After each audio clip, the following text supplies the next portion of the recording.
आज Doubtnut app download करें। Doubtnut पर अपने सभी गणित, रसायन विज्ञान, भौतिक विज्ञान और जीव विज्ञान के डाउट्स का करो सफाया। बस प्रश्न की फोटो खींचो, एक ही प्रश्न को क्रॉप करो और तुरंत वीडियो सोल्यूशन पाओ। अभी डाउनलोड करें। डॉक्टर में आपका स्वागत है। आज का प्रश्न है बहुपद सी एक्स स्क्वायर माइनस का 3 माइनस का 7 के शून्य ज्ञात करो तथा इसके शून्यों को और गुणांकों के बीच संबंध की सत्यता की जांच करो। यानी हमको प्रश्न पे क्या दिया है, प्रश्न पे हमको एफ एक्स बहुपद दिया है। एफ एक्स बहुपद क्या दिया है, एफ एक्स बहुपद दिया है 6s² माइनस का 3 माइनस का 7s दिया है। अगर अपने बहुपद को a s square b s plus c के रूप में लिखेंगे तो हमारा एफ एक्स बहुपद क्या दिया होगा, हमारा एफ एक्स बहुपद बन जाएगा 6s² माइनस का 7x माइनस का 3। अगर हमें इसके शून्य निकालने हैं तो हमें इस बहुपद के क्या करने पड़ेंगे, हमें इस बहुपद के गुणनखंड करने पड़ेंगे। तो आइए हम इसके गुणनखंड करते हैं। तो हमने बहुपद हमारा क्या है 6s² माइनस का 7x माइनस का 3 बराबर, इसको हम शून्य निकालने तो उसको हमने 0 किया। अब इसको हमें अगर गुणनखंड करने हैं तो हमें 6 गुणे 3 के ऐसे गुणनखंड करने पड़ेंगे कि जिनका 6 गुणे 3 का योग -7 आए।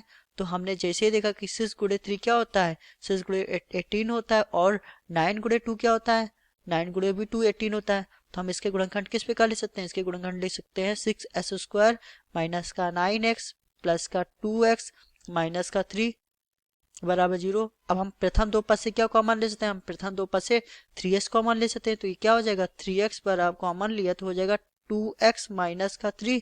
और अंतिम दो पद से क्या कॉमन आ सकता है, अंतिम दो पद से +1 कॉमन आ जाएगा। तो अंतिम दो पद से +1 कॉमन लिए तो क्या हो जाएगा 2x माइनस का 3 बराबर 0। यानी हमारे बहुपद के गुणनखंड क्या हो गए, हमारे बहुपद के गुणनखंड हो गए 2x माइनस का 3 गुणे 3x प्लस का 1 बराबर 0 आ गया। अब हमें इसके शून्य निकालने हैं तो एक बार हम 2x माइनस 3 वाले पद को 0 करेंगे और दूसरी बार 3s प्लस 1 वाले पद को 0 करेंगे। तो हम जब एक बार 2x माइनस का 3 को 0 किया तो s का मान क्या आ गया, s का मान आ गया हमारा क्या आ गया 3/2 आ गया।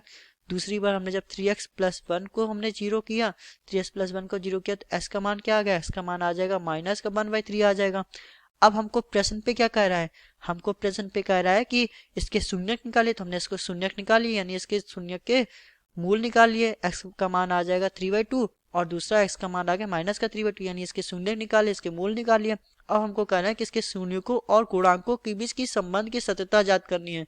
संबंध की सत्यता की जांच कैसे करनी है, तो हमने तुरंत याद आया कि हमारा व्यापक द्विघात समीकरण का सूत्र क्या होता है, हमारा व्यापक बहुद्विघात समीकरण का सूत्र होता है एफ एक्स बराबर होता है as² प्लस का bx प्लस का c बराबर 0 होता है और इसके मूल अल्फा कमा बीटा हो तो मूलों का योग क्या आता है, मूलों का योग तो आता है अल्फा प्लस बीटा बराबर माइनस का b/a और अल्फा गुणे बीटा बराबर c/a आता है।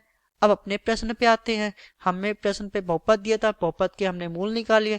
अगर हमें इसके शून्यों और गुणांकों के बीच संबंध की सत्यता की जांच करनी, हमें शून्यों का योग की सत्यता की जांच करनी पड़ेगी और शून्यों का गुणनफल की सत्यता की जांच करनी करेंगे।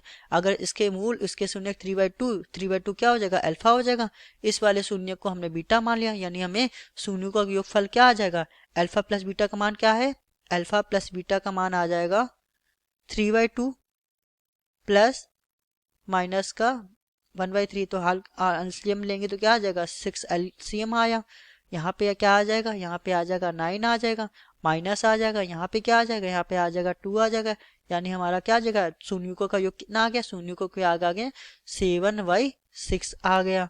शून्यों का गुणनफल कितना आया, अल्फा गुणे बीटा, अल्फा का मान क्या है 3/2 है, बीटा का मान क्या है माइनस का 1/3, 3 से 3 कट गया तो क्या आ गया हमारा शून्य को गुणनफल आ गया माइनस का 1/2 आ गया। अब हमको इसकी सत्यता की जांच करनी है। तो हमारा द्विघात समीकरण क्या दिया था, हमें द्विघात समीकरण दिया था 6s² माइनस का 7x प्लस माइनस का 3। हमारा द्विघात समीकरण क्या दिया था 6s² माइनस का 7x माइनस का 3। यहाँ से अल्फा प्लस बीटा का मान क्या आना चाहिए, माइनस का b/a, b का मान क्या है माइनस का 7, a का मान क्या है 6, यानी 7/6 है जो इसके बराबर आ रहा है। यानी हमारा शून्यों का योगफल तो सत्य सिद्ध हो गया।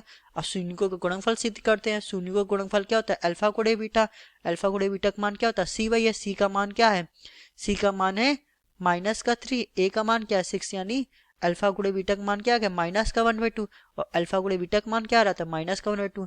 तो हम कह सकते हैं कि हमारा शून्यों का शून्यों को तथा उनके गुणांकों के बीच की संबंध सत्य है। तो आशा करते हैं आपको समझ में आ गया होगा। धन्यवाद। कक्षा 6 से 12वीं से लेकर नीट, IIT, JEE वो एडवांस के लेवल तक 1 करोड़ से ज्यादा छात्रों का भरोसा। आज ही डाउनलोड करें डाउटनेट ऐप या व्हाट्सएप करें अपने सारे डाउट्स 8400 400 400 पर।